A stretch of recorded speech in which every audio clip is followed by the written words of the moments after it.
The Boston Celtics falling to the Milwaukee Bucks in their first seeding game back. It was good to have basketball back.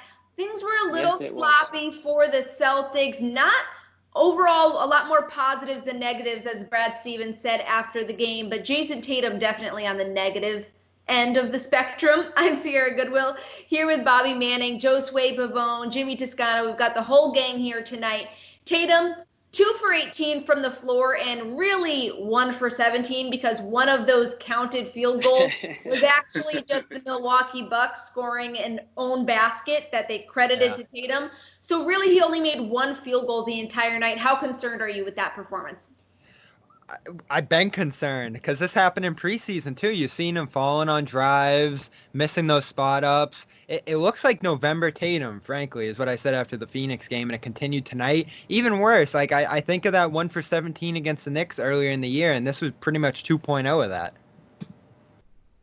I hate to be the sky is falling guy, but what the hell was that? No, I mean, listen, that was all-time top 3 worst performance for Tatum. I think we can all agree it was up there. You don't expect that going forward. But at the same time, my concern is that I also don't expect like top 5 NBA player Tatum that we saw right before everything was postponed. So you kind of need a really, really, really, really good Tatum for the Celtics to compete with the Bucks and with some of these really good teams, the Raptors, you can say the Sixers, right? So they need a much, much better performance. Now, he's not going to drop 35 a game, but they got to get 20 out of him, right? I mean, they got to at least get that. You're assuming that you're assuming that Brown and Smart can step up their games, but you really need Tatum to be the leader that he is on this team. And he wasn't in game 1. Yeah, I agree with that. But I think one reason why I'm not too concerned, or I'm not really concerned at all, it's just because his mechanics looked right. They looked like he could get to the rim. He didn't look like he was rattled or fatigued. I mean, that would concern me more, especially when you think about how much time these guys missed, regardless of what we saw in the scrimmage. I mean, 3 scrimmages, it's hard to really gauge that because the minutes that these guys played. But with Tatum in particular, I feel like he just couldn't finish, especially those layups. I mean, how many times did he get to the rim with almost untouched and he just couldn't finish? Right. So that's just him not having his night, in my opinion. Yeah, That's what happened early in the season, though, and you saw the frustrations after. Listen, all that. Bobby.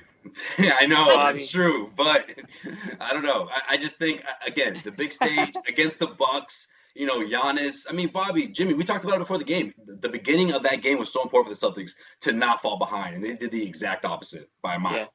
I did think that Tatum didn't look as aggressive driving to the basket, not as decisive, which was issues we saw last season at some points for Tatum, like not fully committing to his decision and how he was going to score, but obviously the Celtics 2 all-stars, one was on a minutes restriction. Tatum had one of his worst nights of the season, hands down, and they were still within striking distance of the Bucks. So a lot of positives to take out. But I do want to bring up this one point quickly. I know I've talked to Jimmy about it in the past, that I think Tatum is one of the players in the league and definitely on the Celtics that most feeds off positive reinforcement. And when he doesn't get that positive reinforcement from himself, when the first couple of shots don't fall, and then he doesn't get it from fans because there are no fans and those virtual fans are just weird, then he's not going to perform well. And I think that's the concerning part for me, is this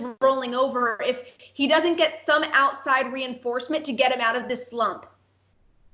Yeah, it's a great point. I mean, he does seem to be a little bit. I don't think he came into the league that way, but I think maybe like we've talked about, like you said, like he's sort of evolved into that type. So you really got to rely on your teammates in that situation. You got to let your teammates almost help you out of a slump. Shooters want to shoot their way out, and that's fine. And he took 18 shots, and he's not the type of player where you don't want him shooting the ball. You still want him to shoot it, but he's got to rely on his teammates to help him help himself a little bit, if that makes any sense. And he can't go too far down the rabbit hole of struggling, where he just becomes a complete liability by the time midway through the fourth quarter. If you have Kemba Walker, who's not 100% or not in the game like he was tonight, you need Jayson Tatum to be Jayson Tatum, or you're not going to win. And that's exactly what happened. If Jayson Tatum is Jayson Tatum, Celtics probably win that game. Yeah, I think that's when Brad Stevens steps in, though. Try to get him going early and often. Set him up. get these guys, going through plays that'll get Tatum in his flow, get him easy buckets. I think there's some truth to that, absolutely.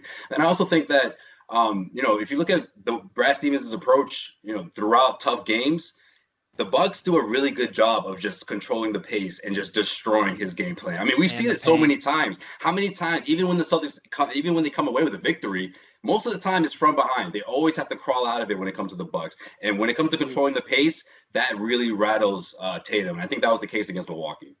I'll throw this in there too. I mean, he's going through a tough situation personally now. He's talked about adjusting to the bubble, being away from his son. Jackie Mack said in 2019 when he was struggling that, getting adjusted to fatherhood, that kind of stuff weighed on him and had an impact on him. So maybe not necessarily the answer here, but it's one of many considerations.